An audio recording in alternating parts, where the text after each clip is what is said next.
ஈரநில மேம்பாட்டு திட்டம் என்ற பெயரில் குளங்கள் கையகப்படுத்தப்படுவதாக தகவல் பரவியதை அடுத்து தென்காசி மாவட்ட வன அலுவலகத்தை விவசாயிகள் முற்றுகையிட்டதால் பரபரப்பு நிலவியது. எதிர்கால சந்ததியினரின் குடிநீர் தேவையை பூர்த்தி செய்யும் வகையில் ஈரநிலங்களை பாதுகாக்க தேவையான நடவடிக்கைகளை எடுக்க தமிழக அரசு குழு அமைத்து ஆய்வு மேற்கொண்டு வருகிறது. அதன்படி தென்காசி மாவட்டத்தில் மொத்தமுள்ள 590 குளங்களில் ஈரநில மேம்பாட்டு திட்டத்தின் கீழ் பாதுகாக்கப்பட வேண்டிய குளங்கள் ஏதேனும் உள்ளதா என ஆய்வு செய்யப்பட்டது. இதில் ஈரநிலங்கள் அதாவது சதுப்பு நில குளங்கள் எதுவும் இல்லை எனவும், மேற்கண்ட குளங்கள் அனைத்தும் விவசாய பாசனத்திற்காகவும் குடிநீர் தேவைக்காகவும் மனிதர்களால் உருவாக்கப்பட்டது எனவும் விரிவான அறிக்கை ஒன்று தென்காசி மாவட்ட நிர்வாகம் சார்பில் சமர்ப்பிக்கப்பட்டது. நிலையில் ஈரநில மேம்பாட்டு திட்டம் என்கிற பெயரில் வனத்துறையினர் குளங்களை கையகப்படுத்துவதாக தகவல் பரவியதால் அதிர்ச்சியடைந்த விவசாயிகள் தென்காசி மாவட்ட வன அலுவலகத்தை முற்றுகையிட்டு போராட்டத்தில் ஈடுபட்டனர்.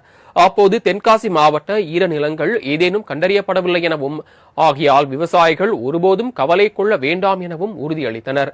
அதனைத் தொடர்ந்து அனைவரும் கலைந்து சென்றனர்.